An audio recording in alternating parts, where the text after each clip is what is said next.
Cordial saludo, profesora. Mi nombre es Jordi Sebastián Latorre Salazar y junto a mis compañeros Tomás Sánchez y Esteban García Rodríguez conformamos el grupo de trabajo para la sustentación de este tercer taller de contabilidad general. El propósito central de nuestra exposición es evaluar y contrastar de manera analítica dos dinámicas fundamentales en la evolución contable de nuestro país. Por un lado, analizaremos el debate histórico en torno a la flexibilización y la propuesta de abolición del Plan Único de Cuentas, o PUC, y cómo las determinaciones del gobierno nacional han impactado la estructura financiera de las empresas colombianas, con un enfoque muy especial de las NAIPAINS. Por el otro, evaluaremos bajo el marco de las normas internacionales de información financiera, o mayormente conocido como NIIF, la pertinencia y la utilidad real de los estados financieros básicos que se manejan en la actualidad. Para lograr esto metodológicamente hemos sintetizado nuestras investigaciones en dos cuadros comparativos estructurados. A continuación, doy paso a mi compañero, quien iniciará con el análisis crítico de la evolución y el estado actual del PUC en el contexto normativo nacional. Adelante. Buenas noches. Ya pasando a explicar el primer cuadro comparativo, el artículo de Saavedra Agudelo nos expone una profunda tensión institucional que marcó un hito en la profesión contable colombiana: la propuesta de abolir el Plan Único de Cuentas para comerciantes consagrado en el decreto 2650 de 1993. Por un lado encontramos la postura de la Superintendencia de Sociedades. El superintendente argumentaba que el PUC se había convertido en una camisa de fuerza rígida, casi que en algo así como un dogma de fe que limitaba la competitividad y volvía el rol del contador solo algo operativo y fiscalista. Según su visión, para que Colombia pudiera competir globalmente y avanzar de forma expedita hacia las normas internacionales de información financiera, era indispensable derogar el PUC y otorgarle autonomía a cada empresa para estructurar sus cuentas. Además señalaba que el concepto de único ya se había desvirtuado, pues coexistían 15 planes especializados de cuentas en el país. Sin embargo, como vemos en el cuadro comparativo, la academia, representada por el ASFACOP, y los organismos de la profesión como la Junta Central de Contadores representaron una sólida contrapostura. La academia defendió que atribuirle deficiencias informativas al PUC era un error, pues el problema real de comparabilidad no radicaba en el catálogo de códigos, sino en los criterios de valoración del decreto 2649.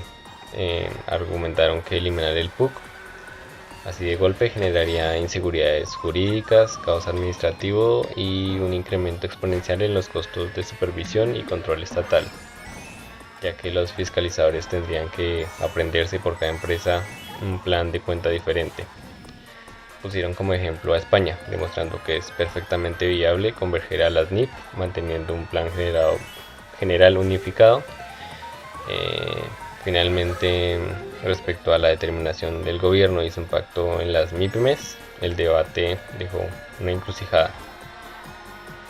Si bien la globalización exige un lenguaje financiero común, la realidad es que la gran mayoría de empresas pequeñas, pequeñas y medianas empresas en Colombia, no tienen transacciones ni contactos con el exterior. Entonces, obligarlas a asumir los costos de estructura contables complejas sin el soporte de un esquema normalizado como el PUC resultaría problemático para ellas. El artículo concluye que el camino correcto no era generar un vacío normativo, sino dotar al catálogo de cuentas de mayor generalidad y potenciar las revelaciones a través de de las notas de los estados financieros.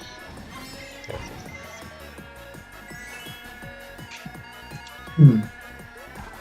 Muy bueno.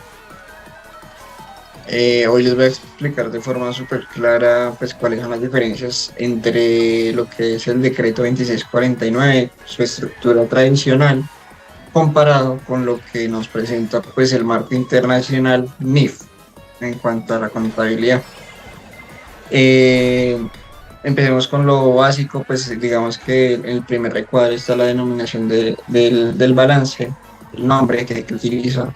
Entonces para el 2649 se denomina como balance general, que mostrará la situación financiera a una fecha determinada. Bajo el marco internacional de las NIF, pasa a llamarse oficialmente el estado de situación financiera, que suena un poco más técnico y estándar global. Pasamos al siguiente recuadro, que es el estado de cambios de situación financiera.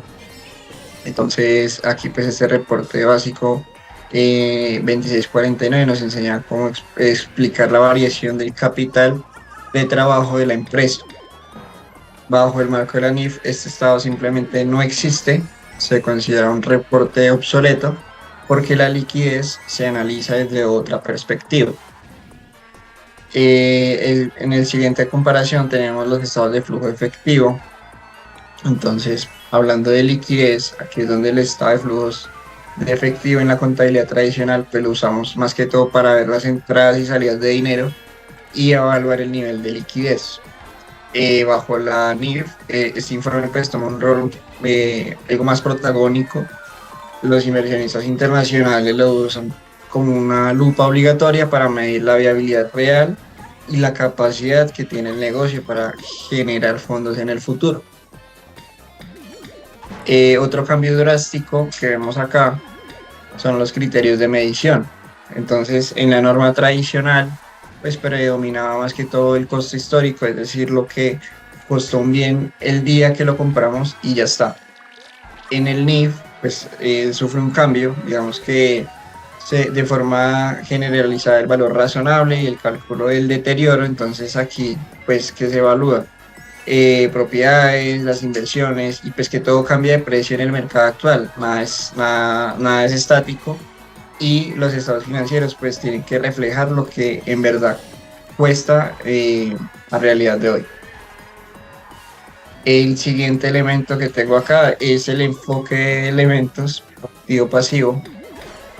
Entonces, esto nos lleva a definir qué es un activo, qué es un pasivo. Digamos que en la norma tradicional se amarraba mucho a los contratos y a la forma legal. Y en el NIF, digamos que rompe un poco con eso y aplica el principio de la esencia económica sobre la forma legal. Para que algo sea un activo, pues lo importante es que la empresa tenga el control real de los beneficios que genera, ¿sí? Y para que sea un pasivo, pues tiene que existir una alta probabilidad real para tener que desprenderse del dinero para pagar. El siguiente ítem es el destino de la información. Entonces, acá comparamos lo siguiente. ¿Para quién pues, están diseñados estos informes? Es la pregunta que nos hacemos. En la estructura tradicional 2649, pues estaba más pensado que todo para la administración interna, para pues, cumplir los requisitos legales y fiscales del país.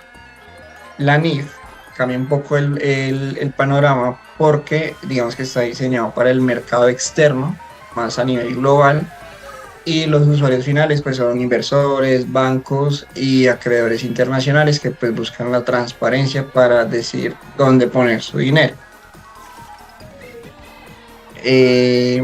Y acá pues hacemos un cierre, una conclusión, donde pues la NIF no digamos que no es un capricho de solo cambiar los formatos y ponerle otro nombre a las cuentas, sino que pues es un cambio histórico en la contabilidad porque pues le da un valor estratégico y nos permite hablar un mismo lenguaje de negocios en el mundo. Entonces pues dando finalizada la explicación del segundo cuadro comparativo, le doy paso a mi compañero. Muchas gracias a mis compañeros por sus excelentes intervenciones. A modo de conclusión general, como grupo podemos determinar que la transición hacia los estándares internacionales contables no implica simplemente un cambio de códigos o de formato en el sentido. La evolución del PUC y la adaptación rigurosa de los estados financieros bajo NIIF responden a una necesidad real de globalización y transparencia financiera. mientras que para las grandes empresas esto representa un valor magnificado para atraer inversión para las montañas. Ha significado un reto adaptativo enorme en términos de costos y capacidad operativa, pero que resulta indispensable para su sostenibilidad en el mercado actual. Los dos cuadros comparativos presentados en nuestro PDF demuestran que la contabilidad ya no es un registro estático, sino una herramienta analítica y estratégica para la toma de decisiones gerenciales. Con esto damos por concluida nuestra sustentación. Agradecemos mucho su atención. Quedamos atentos a sus comentarios. Muchísimas gracias.